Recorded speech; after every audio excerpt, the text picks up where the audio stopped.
कभी कभी इंसान अपने जीवन में कुछ ऐसी गलतियां करता है जिन गलतियों पर परिवार के जो सदस्य होते हैं वह सदस्य उन गलतियों पर पर्दा डालने के लिए भरपूर कोशिश करते हैं। लेकिन जब इंसान उसी गलती को बार बार दोहराता है तो उसी गलती की वजह से परिवार में कलह भी पनप जाती है, जिसकी वजह से परिवार को एक दिन ऐसी मुसीबतों का सामना करना पड़ जाता है कि हंसता खेलता परिवार भी तबाह हो जाता है। आज की घटना में सेम कुछ ऐसे ही होता है। एक जेठानी होती है, अपनी ही देवरानी को बार बार उसके गलतियों पर पर्दा डालने के लिए भरपूर कोशिश करती है, लेकिन एक दिन खुद ऐसी उलझन में पड़ जाती है जिसकी वजह से वह जेठानी ही इस दुनिया को बड़े बेरहम तरीके से छोड़कर अब चली जाती है। लेकिन जब पुलिस इस केस की छानबीन करती है और लोगों तक सच्चाई निकाल के लाती है तो इसे सुनने के बाद लोग हैरान और परेशान भी हो जाते हैं। आखिर क्या था आज की घटना में? आज की घटना में क्या हुआ? आज की घटना की आप पूरी तह तक सच्चाई जानने के लिए इस वीडियो को आप लास्ट तक ज़रूर देखिएगा। नमस्कार दोस्तों, मैं प्रदीप कुमार आपको स्टडी बात चैनल पे मैं स्वागत करता हूं। दोस्तों आज की यह जो सच्ची घटना है, यह घटना सुनाने से पहले मैं आपसे एक छोटा सा रिक्वेस्ट करना चाहता हूं, क्योंकि आप अगर इस चैनल पर नए आए हुए हैं, पहली बार आए हुए हैं, तो एक बार जाकर इन्हीं प्यारे हाथों से आप इस चैनल को सब्सक्राइब ज़रूर कर लीजिएगा, ताकि आपकी वजह से इम्पोर्टेंट होने के नाते यह जो वीडियो है आज काफ़ी लोगों तक पहुंचाया जा सके। इसके लिए हम आपके तहे दिल से शुक्रगुजार रहेंगे।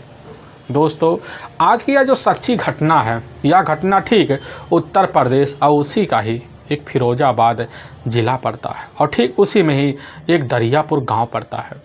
उसी गांव के रहने वाले होते हैं हरपाल सिंह। उनकी अपनी पत्नी होती है धर्मा देवी। हरपाल सिंह के टोटल 3 बेटे होते हैं, जिसमें बड़ा बेटा होता है राहुल और जो दूसरे नंबर का बेटा होता है सौरभ और सबसे छोटा बेटा होता है गौरव। लेकिन हरपाल के अपनी सिर्फ एक ही बेटी होती है, जिसकी शादी ऑलरेडी हो चुकी होती है, जो अपने ही ससुराल बिजनौर में जाकर तौर तरीके से खुशमय ज़िंदगी गुजार रही होती है। लेकिन इसी बीच इधर हरपाल का जो अपना बड़ा बेटा होता है राहुल की जो शादी होती है तौर तरीके से जाकर सीमा नाम की खूबसूरत युवती से करा देते हैं। लेकिन कुछ साल के अंदर सीमा और साथ में राहुल टोटल 3 बच्चों की माँ बन जाती है, जिसमें 2 बेटियां और 1 बेटा हो जाता है। राहुल का जो सबसे बड़ी बेटी होती है, जिसकी उम्र 7 साल के आसपास होता है, और जो सबसे छोटी बेटी होती है, जिसकी उम्र लगभग 4 साल के आसपास होता है, और जो सबसे छोटा बेटा होता है, जिसकी उम्र मात्र 9 माह का आसपास होता है।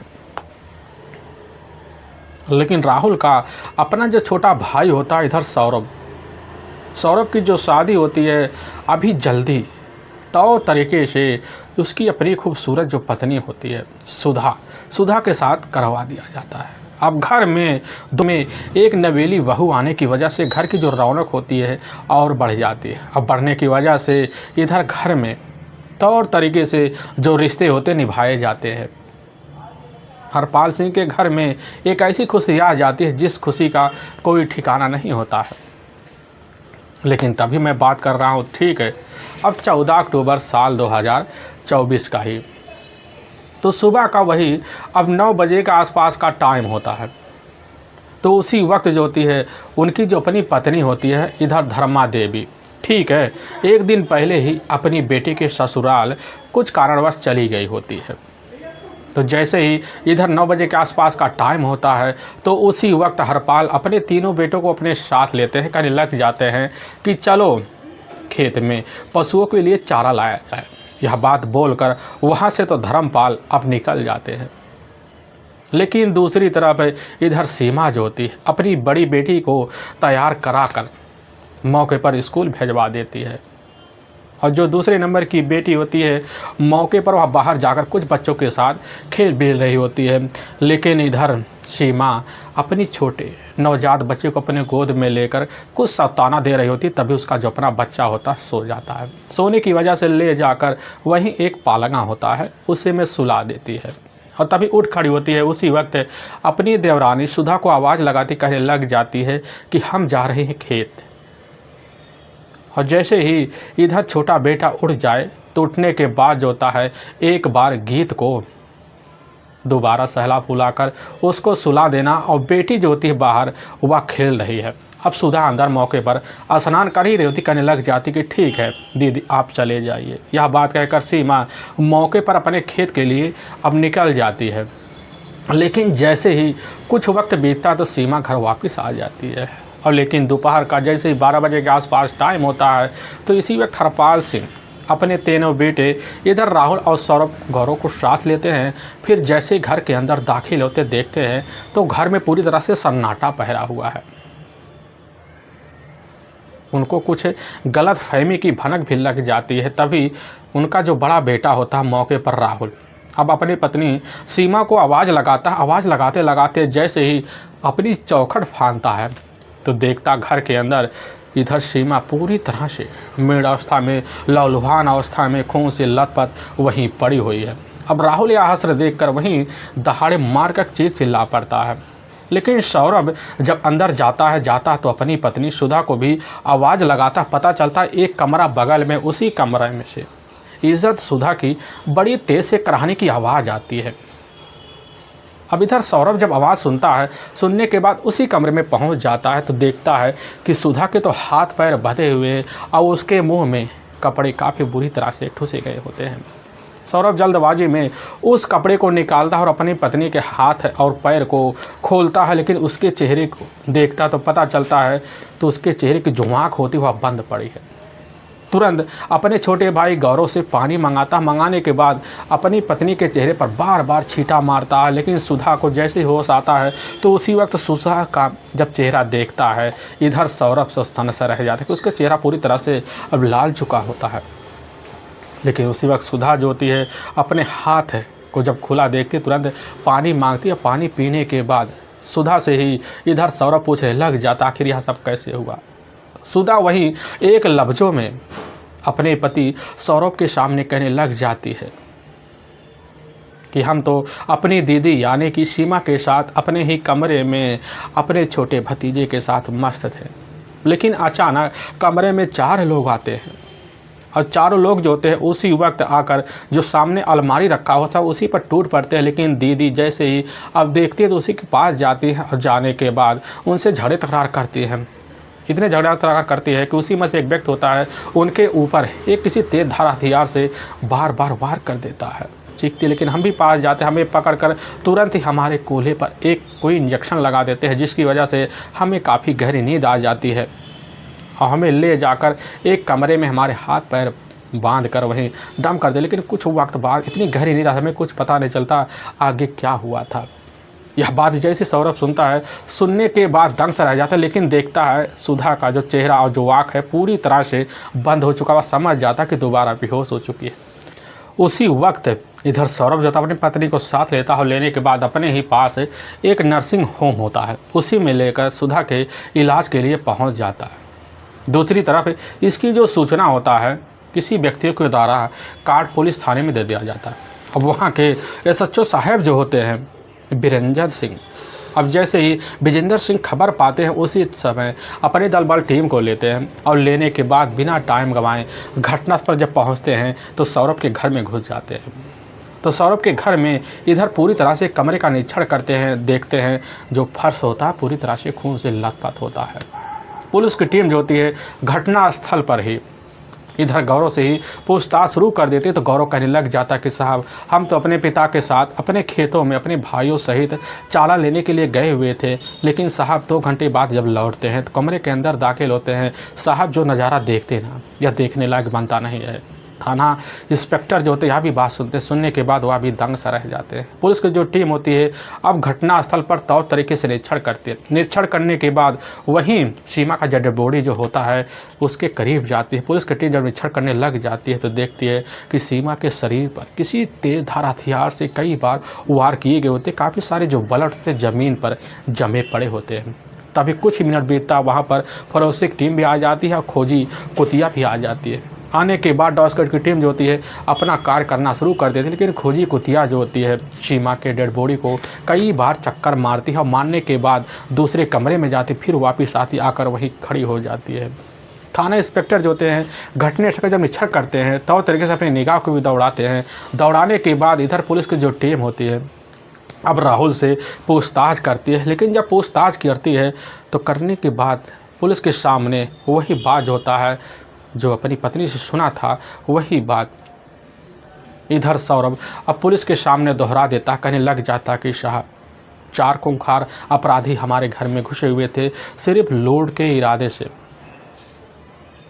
न जाने क्या हुआ कि सीमा के साथ उन चारों ने मिलकर यह कारनामा कर दिया। थाना इंस्पेक्टर यह बात इधर सौरभ के द्वारा बड़े ध्यान से सुनने के बाद अब जाते हैं कमरे का तौर तरीके से निरीक्षण करते हैं तो पता चलता है कमरे में जितने भी सामान होते हैं सब तो जहाँ के तहाँ पड़े हैं, कोई भी सामान इधर उधर है नहीं। तभी पुलिस को शंका होने लगती था कि बच करो, कुछ ना कुछ सच्चाई पुलिस के सामने अब छुपाई जा रही है। इसीलिए पुलिस की जो टीम होती है उसी वक्त सीमा के बॉडी को अपने कब्जे में लेती है, वहीं पंचनामा भरती है और उठाकर अपने ही जो नज़दीकी सरकारी अस्पताल होता है उसी में पोस्टमार्टम के लिए भेजवा देती है। पुलिस की टीम वहीं पर खड़े कुछ ऐसे व्यक्ति होते हैं जिनसे पुलिस की टीम पूछताछ शुरू कर देती है। तभी उसी भीड़ में से एक व्यक्ति बाहर निकलता है, कहने लग जाता है कि साहब सुबह का वही 10:30 या 11:15 बजे के आसपास का टाइम होता है। तो उसी वक्त इधर सुधा के ही घर में से कोई एक अनजान व्यक्ति बाहर निकलता है और बड़ी तेज़ से हड़बड़ बड़बड़ में बाहर भागते हुए चला जाता है। लेकिन साहब आज तक हम उसको जो होता है इधर राहुल के घर में कभी देखे नहीं हैं, उसको हम पहली नज़र में ही अभी यही देखे हैं। लेकिन पुलिस की टीम जैसे उस व्यक्ति के द्वारा पता पाती कि आखिर इस घर में सिर्फ तो एक ही व्यक्ति दाखिल हुआ है, तो आखिर सुधा इस तरह की बात क्यों कर रही थी अपने पति के सामने कि 4 व्यक्ति घर में दाखिल हुए थे। तभी पुलिस की जो शंका होती है अब जाकर सुधा के ऊपर टिक जाते कि ज़रूर सुधा कुछ ना कुछ पुलिस के सामने सच्चाई अब छुपा रही है। इसीलिए पुलिस की टीम को अब इंतज़ार होता है कि सुधा को जल्दी से जल्दी होश आए। पुलिस की टीम इंतज़ार करती है सुधा के होश आने के लिए। इधर पुलिस की टीम अब जो होती है अपने थाने जाती है, वहाँ बैठकर कुछ मीटिंग करती है, वहाँ एक टीम गठित कर देती है और उन्हीं टीम को लेकर पुलिस की जो टीम होती है इधर पहुँच जाती है दोबारा। अब सबसे पहले राहुल के ही गांव, और जब राहुल के गांव पहुंचते हैं तो राहुल के जो अपने माता पिता होते हैं पुलिस की टीम उनसे पूछताछ करती है। जब उनसे पूछताछ किया जाता पता चलता है कि इधर सौरभ और साथ में सुधा की जो शादी होती है अभी ठीक 4 महीने पहले, यही 10 जुलाई साल 2024 के तौर तरीके से हुआ था। लेकिन सुधा जब से अपने ससुराल आई है तब से अपने पति इधर सौरभ को कभी भी एक पति की निगाह से नहीं देखती, ना मान सम्मान देती है। हर वक्त ना जाने क्यों अपने ही मायके तौर ठिकाना बनाती है। जब भी ससुराल आती और उसका मन नहीं लगता अपने मायके चली जाती। लेकिन एक बार तो हद हो जाता है जब उसके माता पिता खुद आते हैं, पूरे परिवार को साथ बैठाते हैं, खुद अपनी बेटी को समझाते हैं, यानी लग जाती कि बेटी बचपन में जो गलती हो जाती है उस गलती को दोबारा अब नहीं दोहराया जाता। इसकी वजह से तुम जैसे ही मायके में रहती थी बड़े लाड़ प्यार से अपने माता पिता को सम्मान करती थी और अपने भाई का सम्मान देती थी, वैसे ही अपने पति को भी सम्मान दो और अपने सास ससुर को भी सम्मान दो। आज के बाद तुम्हारा यही ज़िंदगी और यही ससुराल में रहकर बीतने वाला है। सुधा भी यह बात अपने माता पिता के द्वारा सुनती है। उसी दिन से साहब सुधा हमारी बड़ी सेवा भी करती है, हमको भी बड़ा अच्छा लगता है। लेकिन साहब पता नहीं अपना मायके क्यों जाते थे। पुलिस की टीम जो होती है उसी वक्त समझ जाती कुछ न कुछ मायके में राज से जुड़ा हुआ है। इसीलिए पुलिस की टीम उसी वक्त मुखबिर भी लगा देती है। और जब मुखबिर लगाती है तो पुलिस के सामने कुछ रहस्यमय खुलासे होते हैं, जिसकी वजह से पुलिस का जो शंका होता है अब सुधा के ऊपर टिक जाता है। लेकिन तब तक पता चलता है कि सुधा अभी भी नर्सिंग होम में होश में नहीं आई। इसीलिए थाना इंस्पेक्टर जो होते हैं दोबारा अपनी टीम को लेते हैं और लेने के बाद नर्सिंग होम पहुंच जाते हैं। और वहीं डॉक्टर से जब पूछताछ करना शुरू कर देते हैं तो डॉक्टर जो होती है वहाँ पुलिस के सामने कहने लग जाते कि साहब सुधा तो सिर्फ नखड़ा दिखा रही हो, उसके शरीर में कोई ऐसे कोड़ मोड़ नहीं हो रहा है जिसकी वजह से उसको होश ना आए। होश तो आते हैं लेकिन बार बार नखड़ा दिखा कर क्यों सो जाती है, हमें लग रहा है वह कोई ना कोई बहाना बना रही है। थाना इंस्पेक्टर भी समझ जाते हैं कि सुधा किस लिए बहाना बना रही है। वही थाना इंस्पेक्टर अपनी टीम को लेते हैं जिस रूम में इधर सुधा भर्ती होती है। पुलिस की टीम वहां पहुंच जाती है। सुधा के सामने एक महिला इंस्पेक्टर भी खड़ी होती है। महिला इंस्पेक्टर सुधा को 3-4 बार आवाज़ लगाती है, लेकिन सुधा जो होती है हर बार इधर उधर उल्टी है। ऐसे लगता है सुधा को कुछ सुनाई नहीं दे रहा है। तो पुलिस की जो टीम होती है वहीं वहाँ के जो डॉक्टर होते हैं उनसे कहने लग जाते हैं कि लग रहा है इस नर्सिंग होम में अब दोबारा सुधा को होश आने वाला अब नहीं है। इसीलिए हम चाहते हैं कि सुधा को यहाँ से किसी और अस्पताल में रेफ़र करवा दिया जाए। इसीलिए हम चाहते हैं सुधा को हमारे कब्जे में दिया जाए और हम सुधा को ले जाएंगे एक बड़े से अस्पताल में तौर तरीके से इलाज करवाएंगे। और जब डॉक्टर यह बात सुनते हैं इंस्पेक्टर के द्वारा तुरंत ही हामी भर लेते हैं। हामिद करने के बाद इधर सुधा को दूसरे अस्पताल के लिए रेफ़र करने के लिए कागज़ भी तैयार कर थाना इंस्पेक्टर देते। थाना इंस्पेक्टर जो होते हैं उसी वक्त सुधा को अपने साथ लेते हैं और लेने के बाद ले जाते हैं। पुलिस जो जिप्सी होती है उसी में बैठाते हैं। बैठाने के बाद कुछ मिनट टाइम सफ़र तय कर अपने थाने में पहुंच जाते हैं और ले जाकर सुधा को कुर्सी पर बैठा देते हैं। तो पता चलता है कि सुधा का जो अभी आँख है वह खुल नहीं रही है, बार बार अपने शरीर को ढीला कर इधर उधर गिरा रही है। लेकिन थाना इंस्पेक्टर को भी समझ में आ जाता है कि सुधा नखरे कैसे दिखा रही है। इसीलिए पुलिस की जो टीम होती है सुधा के ऊपर कई बार पानी की छींटे तक मारती है। लेकिन पुलिस की टीम के सामने जैसे ही सुधा की आंख खुलती है तो वहाँ पर एक कांस्टेबल होती है, तुरंत ही सुधा के सामने खड़ी हो जाती कि बस करो, तुम्हारे नखरे बहुत हो गए। हमें पता है कि तुमने अपनी जेठानी की हत्या किस तरह की और क्यों की। एक बार हमें सच सच बता दो, नहीं तो तुम्हारे लिए आगे मुसीबतों का पहाड़ टूटने वाला है।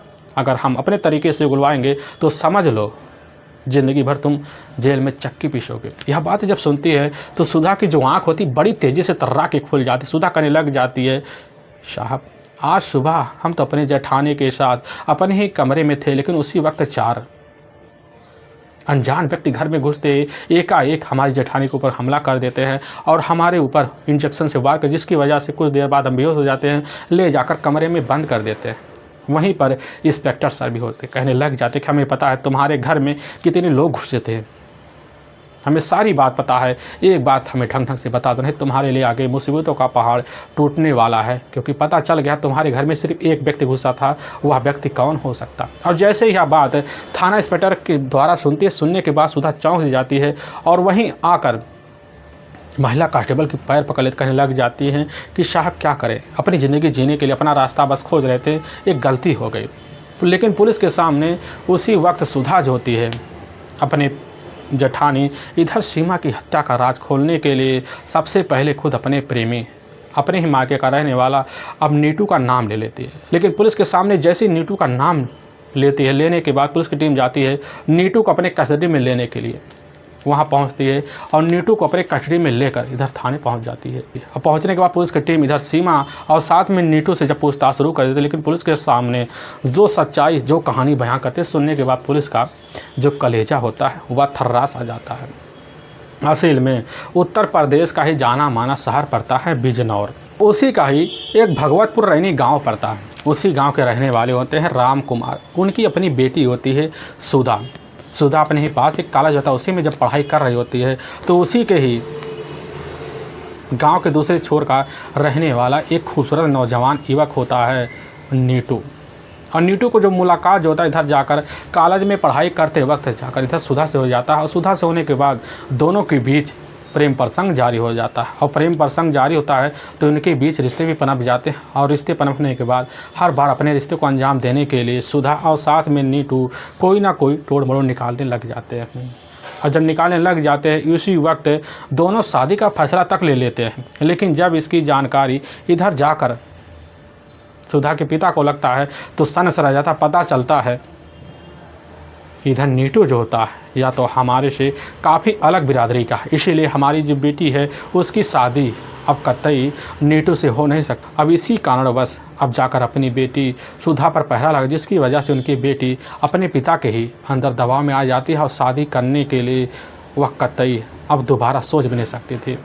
लेकिन इधर पिता को पता लगता है हमारी बेटी की हालत इस तरह हो चुकी है, तो समझ जाते आगे चलकर हमारी बेटी की वजह से हमारे ऊपर मुसीबतों का पहाड़ टूटने वाला है। तभी अपनी बेटी की बदनामी को देखकर इधर सुधा के जो पिता होते हैं उसी वक्त लड़के की तलाशी करते हैं। और जब तलाशी करते हैं तो उसी वक्त उनको जो होता है इधर जाकर अब सौरभ मिल जाता है। मिलने की वजह से सौरभ से जाकर अपनी बेटी के बारे में एक एक जानकारी लेते हैं। और लेने के बाद तुरंत रिश्ते की हामी भर देते हैं। और 10 अक्टूबर अब साल 2024 को ही तौर तरीके से सुधा शादी के बंधन में बंध जाती है और बनने के बाद अपने ससुराल में पहुंच जाती है। लेकिन ससुराल में जब पहला दिन होता है उसी दिन अपनी बीमारी का बहाना बनाकर अपने पति से ही दूरी बनवा तो लेती है, लेकिन ऐसे दूरी बनाते बनाते पूरे का पूरा कुछ दिन बीत जाता है। लेकिन सौरभ को भी कुछ न कुछ अपने मन में शंकाएं घर कराने शुरू करवा देते हैं कि बस करो, सुधा का कोई ना कोई लेन देन और कहीं पड़ा हुआ है। लेकिन वह सुधा जब समझती है कि हमारा पति हमारे ऊपर शंका कर रहा है, तो सुधा होती है अपने आप को सौरभ के लिए सौंप सा देती है। फिर रिश्ते कायम होना तो शुरू हो जाते हैं।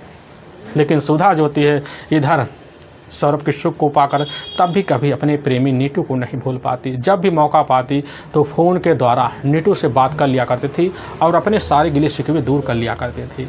लेकिन जैसे ही कुछ हफ्ते बीतते हैं तो दोबारा इधर सुधा अपने ही माँ के जब पहुँचती है मुलाकात करने के लिए, अब नीटू के पास पहुँच जाती है। वहाँ मुलाकात दोबारा चलने लग जाते हैं। लेकिन नीटू जब दूरियां देखता है तो कहने लग जाता कि चलो हम दोनों मिलकर कहीं बाहर ज़िंदगी बिताया जाए। लेकिन सुधा जो थी उस समय पारिवारिक कमजोरी और साथ में पारिवारिक बदनामी की वजह से नीटू के साथ बाहर का रास्ता देखने के लिए अब मना कर जाती है। और सुधा वहाँ से तो दोबारा अपने ससुराल आती है, लेकिन अपने पति के साथ वह प्यार नहीं देती जो एक पति को मिलना चाहिए। परिवार में थोड़ी बहुत अड़चनें तो पैदा कर देती है, लेकिन जब भी मौका पाती सुधा तो फ़ोन पे लगी पड़ी रहती है। वह नीटू से ही तभी एक दिन बात ही कर रही थी, दोपहर का टाइम होता। उसी वक्त इधर सुधा की अपनी जो जेठानी होती सीमा, अब बात करते वक्त सुधा के द्वारा एक एक बात को सुन लेती, समझ जाती कि बस करो, सुधा का कोई अपना प्रेमी करीबी है। तभी सुधा के पास जाती है। जाने के बाद सुधा को सीमा काफ़ी बार बार समझाने लग जाती है कि जो मायके में गलती हुई उस गलती को तुम भूल जाओ तो तुम्हारा ससुराल और साथ में तुम्हारा पति, यहाँ तक कि हम भी तुमसे बड़ी खुश रहेंगे, क्योंकि तुम्हें पता है कि तुम्हारे ससुराल वाले को तुम्हें कितना मान सम्मान देते हैं। लेकिन सुधा अपनी जेठानी की बात को सुनती है। सुनने के बाद उस समय तो समझती है, लेकिन जब कुछ वक्त बीतता है दोबारा इग्नोर कर जाती है। दोबारा नीटू से फ़ोन के द्वारा बात करना अब शुरू कर देती है। लेकिन सुधा जब मौका देखती है, देखने के बाद खुद मौका निकालती है और खुद फ़ोन कर कर अपने ही ससुराल में अपने पति के बेडरूम में बुलाती, अपने रिश्तों को कामयाब करती। अब यह सिलसिला लगभग चलते चलते पूरे का पूरा 2.5 महीने का वक्त अब बीत जाता है। लेकिन इधर सीमा जो होती है अपनी देवरानी के ऊपर हर वक्त नज़र गाड़ाए बैठी होती है कि सुधा की करतूत क्या हो रहे हैं। तभी घटना से मात्र 1 सप्ताह पहले, यानी कि 10 अक्टूबर अब साल 2024 का है, जैसे सुबह का टाइम होता है उसी वक्त सुधा के ही अपने जेठ और साथ में अपनी जेठानी और साथ में अपने जो उसके सास ससुर होते हैं सभी लोग खेत में चले गए होते हैं। मौका देखती अपने ही प्रेमी को अपने घर में बुलाती, अपने बेडरूम में वही रिश्ता कायम करना शुरू कर देती है। लेकिन जैसे कायम करने लग जाती उसी वक्त किसी का बड़ी ज़ोर से कुंडी खड़खड़ाने की आवाज़ आती है। तो सुधा बड़ी तेज़ी से उठती है। उठने के बाद जाती कुंडी को खोलती, देखती उसके सामने उसकी अपनी जेठानी सीमा खड़ी हुई है। सीमा अंदर जाती है, कहने लग जाती है कि हमें पता है तुम्हारे साथ कौन हो सकता है। वह कहने लग जाती है कि दीदी जो है हमें माफ़ कर दो, अब यह गलती दोबारा नहीं होगी। लेकिन वहीं पर सीमा काफ़ी तौर तरीके से इधर सुधा को समझाती है। दोनों को वहीं समझा बुझा कर वापस कह देती है कि ठीक है, तुम लोग आज के बाद यह गलती दोबारा मत दोहराना है, तुम्हारे लिए आगे चलकर मुसीबतों का पहाड़ टूट जाएगा। लेकिन सुधा जो थी उसी दिन से बड़ी सचेत हो जाती है। तौर तरीके से यह इधर नीटू से फ़ोन पे लगी पड़ी रहती है। यह सिलसिला जब चलने लग जाता है तभी होता क्यों ऐसा ही कि ठीक है, अब 14 अक्टूबर साल 2024 का सुबह का जब टाइम होता उसी वक्त सीमा अपनी बड़ी बेटी को स्कूल तो भेज देती है और दूसरे नंबर की बेटी बाहर खेल रही होती है। और जो बेटा होता है छोटा, जो 9 महीने का होता है, दूध मुहा बच्चा होता है, जाकर पालने में सो गई होती है। इधर सुधा अपने खेत में अपने परिवार के साथ चली जाती है। लेकिन जैसे ही अब लौटती है कुछ ही घंटे के बाद तो दरवाजे पर खड़ी होती है, उसके कानों में बड़ी खिसखिलाने की आवाज़ आती है, वह भी सुधा के कमरे से। और जाती है दरवाजे पर हाथ लगाती है, दोबारा खुल जाता है। अंदर जाती है तो उसी वक्त देकर इधर खुद सुधा अपनी जेठानी सीमा को चौंक से जाती है और वहीं पर सीमा खुद अपने जेठानी से लड़ भी बैठती हैं। लेकिन सुधा आवाज़ करती है। आवाज़ करने के बाद बगल में उसका अपना प्रेमी जो होता है नीटू खड़ा होता है। तुरंत ही वहीं पास रखा हुआ एक गमछा होता है, वही गमछा ले जाकर इधर सीमा के गले पर लगा देता है। लेकिन गमछा लगा हुआ जब देखती है ना, इधर सुधा तुरंत उसी गमछे पर जोर मारती है। जोर मारने के बाद अपने आप को बचाव के तो वहाँ से निकलती है कमरे में। लेकिन इधर सुधा जो होती है वहीं पास रखा हुआ एक टोकरी, उसी टोकरी में गेहूँ काटने वाला तो ये तर्रार हथियार होता। उसी हथियार को ले जाकर सीमा के गले पर बड़ी जोर से लगाती बार बार, लेकिन वह जो हाथ होता मुट्ठी वह अलग हो जाता है। लेकिन तब भी सुधा कोशिश करती हैं। इधर सीमा के जो प्राण पखेरु होते हैं बड़े बेरहम तरीके से होते हैं। लेकिन जब यह नज़ारा दोनों देखते हैं, एक बार तो सनस रह जाते हैं कि आखिर हमसे क्या गलती हो गई।